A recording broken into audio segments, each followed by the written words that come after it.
Hi, my name is Gina and this is my partner Micaela Murphy. And for our presentation, we decided to interview Sharon Smith.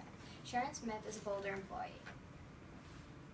So as being a freshman, I walk through Boulder every day, and I walk right past the sandwich line. Once in a while I'll wave to some of the Boulder employees, but I have no idea who these people are. I don't know most of their names. And so I took this opportunity to kind of get to know one of the person that I pass by every day. So I met Sharon because we have a common love of lemon water, which is really strange. But she's always carrying around a big cup of lemon water. And so one day I said to her, I was like, oh, that's my favorite too. And we just started talking, and she seemed really friendly. And she also puts the perfect amount of Chipotle mayo on my sandwiches. So, we just had that connection from the beginning.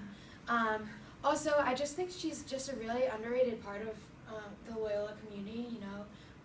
Everyone appreciates the Boulder employees, and when they say hi to you, you always say hi back, but this was just a great opportunity to get to know her.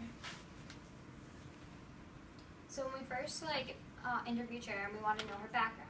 And the first thing she said, when I was first born, I was a handful, crazy since I came out. And then from there, she began to tell us that she was born and raised in Baltimore, and she has great Baltimore pride. She loves the Orioles and the Ravens, and she took really a great passion for them and talked about them a lot. She then told us that she's divorced, but now she's single and ready to mingle.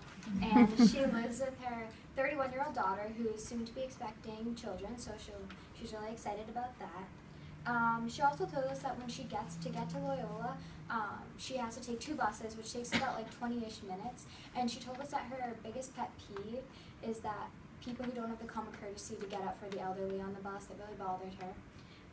And then she also shared that she grew up with 4 sisters and 4 brothers, which definitely contributes to her outgoing and unique personality. So when we started to talk to Sharon, she kind of had a guard up, We tried to ask her a little bit more of deeper questions, but all she really wanted to talk about was food. She said, food's my passion, it's my passion. She repeated it, and she really just wanted to emphasize that that's what she loved. And we kind of got distracted. We started to ask her questions about her life, her childhood, but she didn't really want to give us any information on that. She just really wanted to talk about what she loved.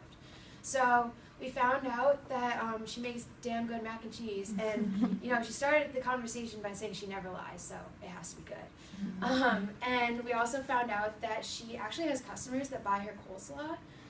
She says people knock on her door, her neighbors, her family, always buying coleslaw from her, which is a different type of food for me, but I mean, whatever. And she loves to cook soul food, Italian food. She loves to cook steak for herself. That's her favorite meal, but she says, make sure it's well done. You don't want it walking around on the plate. And she also is really proud of the fact that she passed her cooking skills down to her daughter. She says her daughter is a jack of all trades, just like her. And she said that sometimes her daughter cooks better than her, but she would never tell her, so. So Sharon in the Loyola community, so she shares her love for culinary with the Loyola community by working at Boulder every Tuesday, Thursday, and Saturday. And she said in the past she's been very close with the students, but they've now graduated, so she's now just starting to remake bonds with the students who are here now. She said that her only problem with Loyola is the management. She's really not a fan of how it's run. But I think she does really enjoy working here. And we asked her how she thinks she impacts the Loyola community, and she said, I like to intertwine with people all the time. I'm a people person. So our relationship with her, Gina and I really tried to make the best situation out of our interview, but like I said, she really didn't want to give us this in-depth history and a lot of her background. So we didn't really get that sense that a lot of you guys did, where we really had a deep connection with this person. We just kind of had more of a casual conversation. So we go out of her way to greet her, but we've noticed that since the interview, she actually ignores us more than when we actually knew her. And we think that may have to do with the fact that we did talk to her during her lunch break. She may feel a little bit bitter towards us. But she said from the beginning she's always straight up, so at least she's not pretending to like us if she doesn't. We'll always kind of be forever known as the girls who interrupted her lunch break.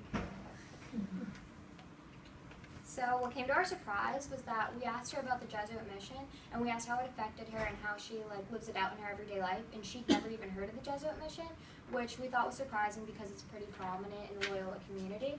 But this was kind of a cool opportunity for Michaela and I because we were able to take our experiences and our knowledge about the Jesuit mission and share it with her, and hopefully that impacted her in some ways because I know that was cool for us to do.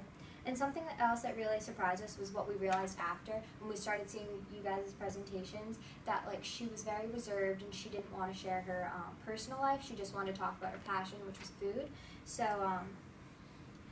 when we started asking her about personal things like her home life and things like that, she would reply with no comment. She said no comment to about half our questions, which started to get frustrating halfway through. So we decided to adjust our questions, and when we realized she loved talking about food and how engaged she was when we were talking about food, we changed to ask her favorite food, what kind of food she likes to cook, her favorite restaurant, and her face lit up. She was engaged in the conversation. We could tell she liked having it. First, when we talked about personal things, she kind of she was very not engaged and didn't really want to be having the conversation. It was pretty evident. So some of Sharon's communication skills, a lot of her communication skills were very appropriate. Her loudness, her spontaneity, pretty much everything in the conversation was very reasonable. We did notice that towards the end of the interview, she started looking around and kind of getting a little antsy. But one problem that we really did notice was her lack of articulation. There were a lot of instances where she would mumble or say mm-hmm instead of yes, and we kind of felt ourselves asking more questions and trying to clarify what she said. So that led to us kind of listening more intently. For her nonverbal communication, she was slouched, her arms were crossed. We kind of inferred that she didn't want to be there again. It was during her lunch break. But some of the actions that she took were distracting for us. She was eating a granola bar. It was one of those Nature Valley granola bars that it's really crummy. So while she was eating it, some of the crumbs got on her shirt and kind of got all over the floor and the table. And so we were trying to stay focused and be serious about the conversation, but it was distracting. So that kind of altered how we were interacting with her as well. So, and then she also said, we kept asking her questions, and she said, "Are we still going?" So, she just wanted the interview to be over at one point. I also want to add, our interview didn't really last more than 10 to 15 minutes, so it wasn't very long either.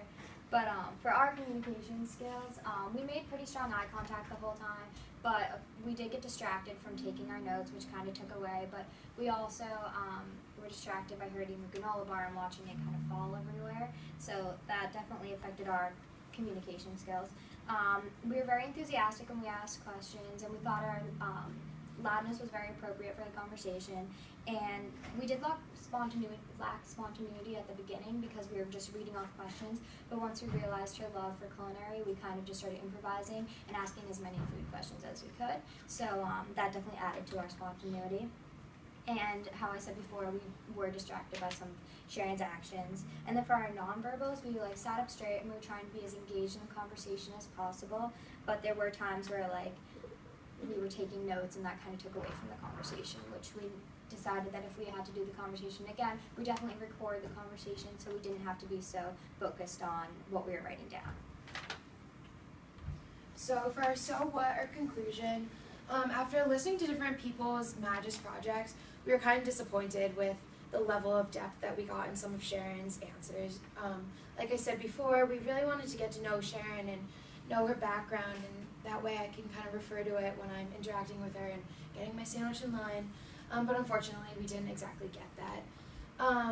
So again, this was not the ideal situation. It was during our lunch break, and we do realize that. And then we did learn overall that it's awful to interrupt someone's lunch break, especially when you want to get information from them. So thank you for listening.